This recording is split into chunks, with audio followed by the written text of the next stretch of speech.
જય દશરામ મિત્રો, આજે તારીખ 18 તારીખ ને બુધવાર. તો આજે આપણે જોયું કે ક્યાં ક્યાં રૂમમાં પાણી પડે છે. તમે જુઓ તો હું તમને બતાવીશ. આપણે ઓફિસમાં અત્યારે બહુ પાણી પડે છે. જો તમને ઓફિસનો નજારો બતાવું. જ્યાં ઓફિસમાં અત્યારે પાણી બહુ પડે છે, કેમ કે કાલે વરસાદ સારો એવો થયો હતો રાત્રે. તો એટલે હું અત્યારે જોવા આવ્યો, ચેક કરવા આવ્યો. અહીંયા આપણું સીસીટીવીનું જે છે બધું તેને આપણે ઢાંકી દીધું છે, જેથી કરીને ત્યાં કદાચ પાણી પડે. જોકે ત્યાં એ બાજુ પાણી બહુ ઓછું નથી પડતું, પણ છતાંય પડે તો આપણે એને ઢાંકી દીધું છે.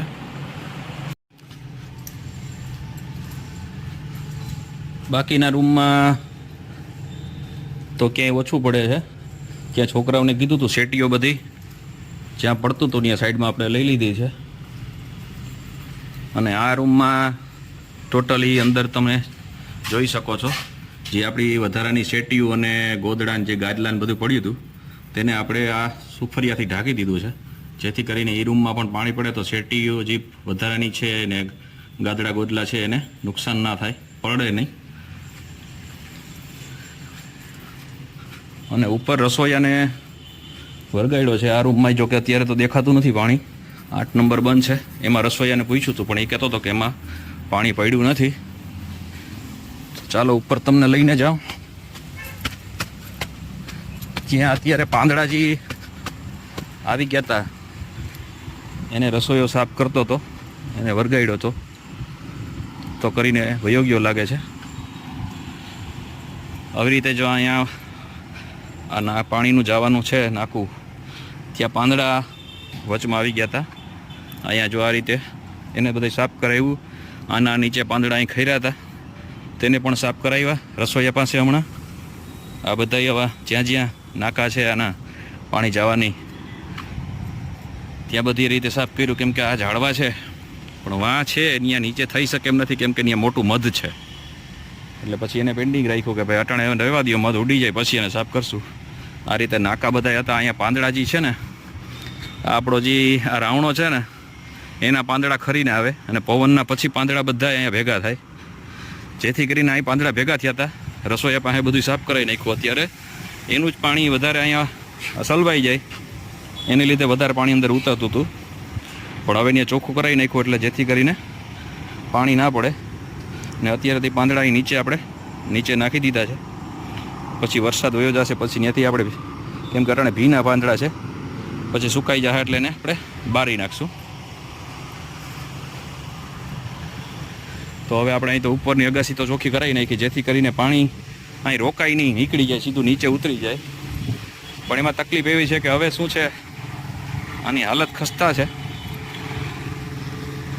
અને આમાં આ રીતે હવે બધું તૂટી ગયું છે. જો તમે આ આખી અહીંથી જે છાદલી છે તે તૂટી ગઈ છે, અને આના જે પાઇપો હતા અહીંથી સીધા જવાના તે પણ તૂટી ગયા છે.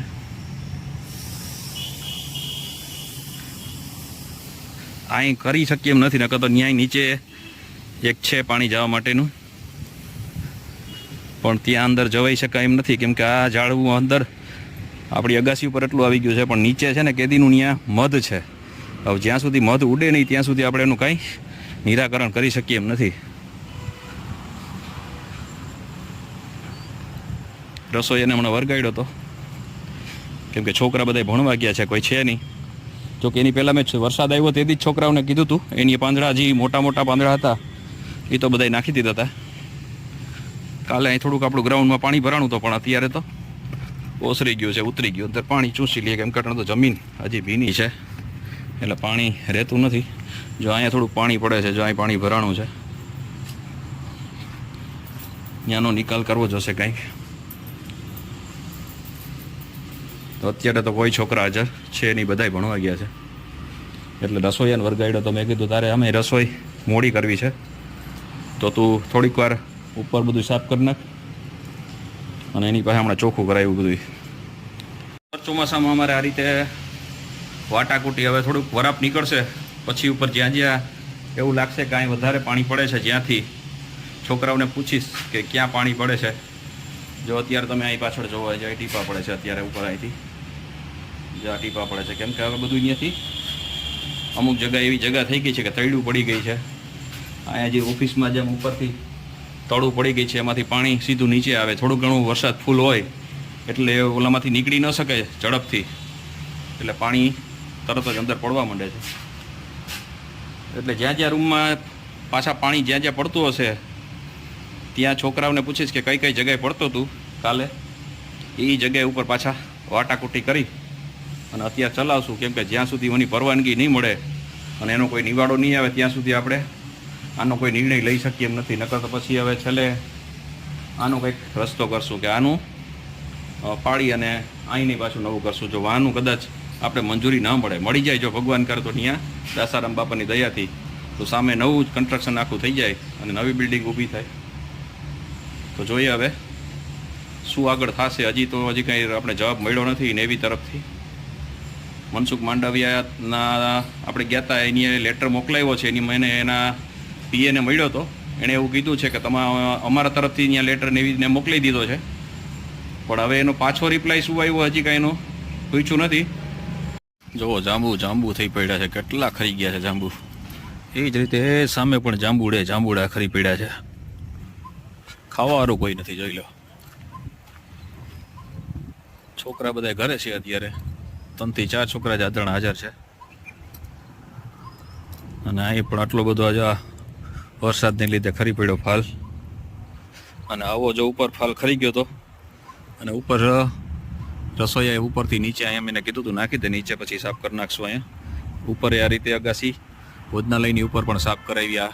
આપણી અગાસી એની ઉપર છે, ત્યાં આનો ફાલ ખરીને આના ભૂંગરાની વચમાં આવી જતો, એટલે પાણી ત્યાં પણ નીચે ક્યારેક ટપકે છે.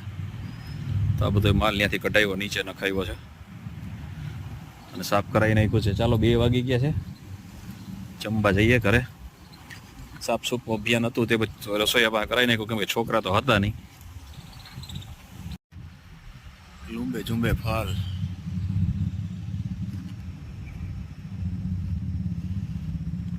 જો આટલો બધો ખરીગલ પડ્યો અહીંયા. અત્યારે આનો નજારો આપણી છાત્રાલયનો, ઝાડવા મસ્ત થઈ ગયા છે, વરસાદમાં ધોવાઈ ગયા. આ બાજુનો નજારો. ચાલો આપણા સ્કૂટર બાજુ પ્રસ્થાન કરીએ ને ઘરે જઈએ. જય દાસારામ.